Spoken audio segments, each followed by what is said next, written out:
In people's shared thoughts, Poland is frequently linked to a dull post-communist scenery, troubled by economic standstill and a perceived shortage of chances. Nevertheless, present-day Poland challenges these obsolete generalizations, standing out as a symbol of advancement and originality in Europe.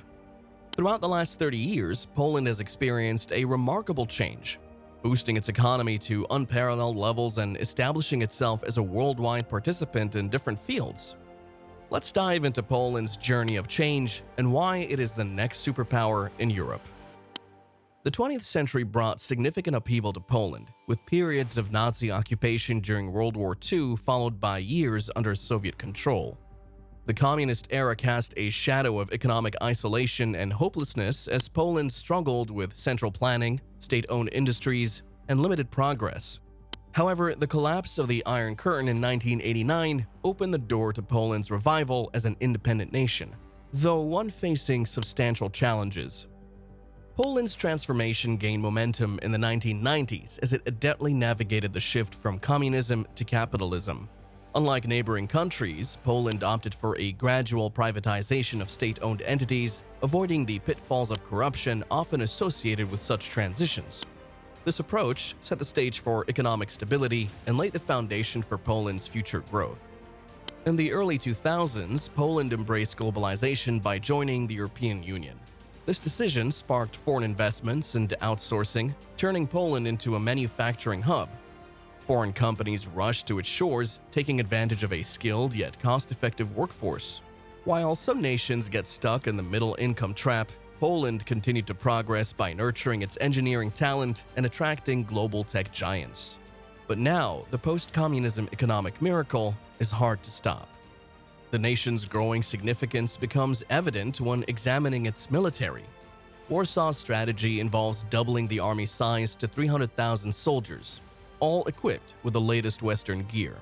Poland is investing around $10 billion or 7.9 billion sterling in the US-made HIMARS artillery systems, proven effective on the Ukrainian battlefield, a notable example of its substantial investment plans.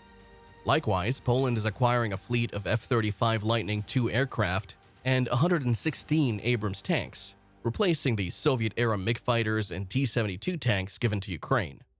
However, this military hardware comes at a steep cost. Poland has increased its defense spending to 4% of GDP this year, up from 2.5% last year.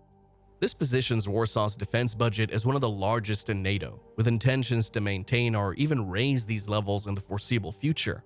As a result, Polish defense spending will be more than twice that of other major continental NATO members, France, Germany, Italy, and Spain, and significantly higher than the UK, which plans to reach 2.5% by 2030. This suggests that Poland might soon boast the largest and most advanced land-fighting capabilities among all European NATO members. Even France, with approximately 200,000 frontline troops, may find itself outnumbered by Poland. Poland's military buildup not only aims to deter Russia, given the shared land border with Kaliningrad, but also exerts pressure on Germany to contribute more to the alliance. Despite Chancellor Olaf Scholz's commitment to a geopolitical turning point involving increased defense spending, Germany has conceded that it will only rise by 0.1% of GDP to 1.6% this year, falling far below the NATO minimum of 2%. But effective diplomatic and military leadership hinges on a robust economy. Wrocław, now Poland's third largest and second wealthiest city, is experiencing visible prosperity. Positioned as the capital of Lower Silesia, its close proximity to lucrative German, Czech, and other markets has propelled it to become one of Europe's leading high-tech hubs. Presently, Wrocław has even surpassed the pre-war prosperity of Breslau, the former largest German city east of Berlin. After the fall of the Iron Curtain, Poland led the way among former Soviet countries in restoring democracy, free markets, and the rule of law. However, in 1989, Polish workers had a GDP per capita just a tenth of their German counterparts. 3 decades of consistent growth have brought about a remarkable transformation. Economic disparities have significantly narrowed. Adjusted for purchasing parity, Poland's GDP per capita is now 28,200 sterling compared to 35,000 sterling in the UK, 34,200 sterling in France, and 39,800 sterling in Germany. If the current trajectory continues, Poland is set to surpass the UK by 2030. Since the millennium, Poland's real GDP per capita has more than doubled. While in Britain, France, and Germany it grew between 15 and 24% over the same period. Living standards in cities like Warsaw or Wrocław are already comparable to those in Berlin, Paris, and London. The quality of life for young families is notably higher, and living costs in Poland are much lower than in Western Europe. For instance, rents in Wrocław are about one-fifth of those in London, and a pint of beer in a bar costs a little more than £1. Many Poles who initially moved to Britain or Germany for work after Poland joined the EU in 2004 have now returned. The wage gap, though still significant, has narrowed, and the Polish economy now offers opportunities that were non-existent 2 decades ago. Inward investment has been substantial, and the economy has shifted towards higher value activities. Wrocław, for example, serves as a major base for the South Korean electronics giant LG. Poland recently surpassed the US in producing lithium batteries for electric cars, and even has a trade surplus with the exports world champion Germany. Poland excels in education as well, consistently ranking among the top 5 or 6 in reading, maths, and science out of 38 OECD countries, surpassing richer countries like Britain, France, or Germany. This lays a strong foundation for continued economic growth. Poles also work hard, averaging 1,830 hours per year, surpassing even the notoriously hard-working Americans and outpacing British, French, or German counterparts.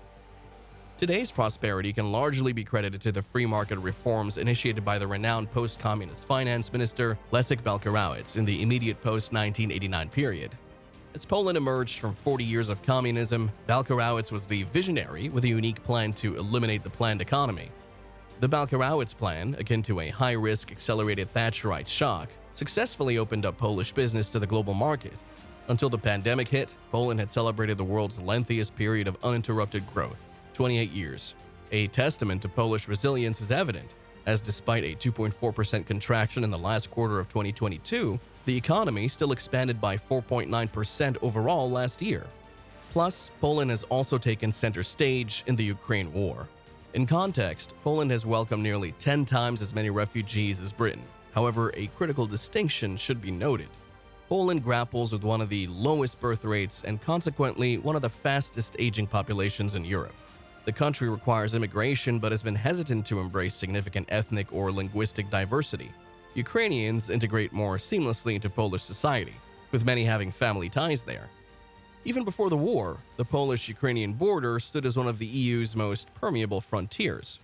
Yet a crucial point of resistance between Poland and Ukraine interests arises in the realm of grain.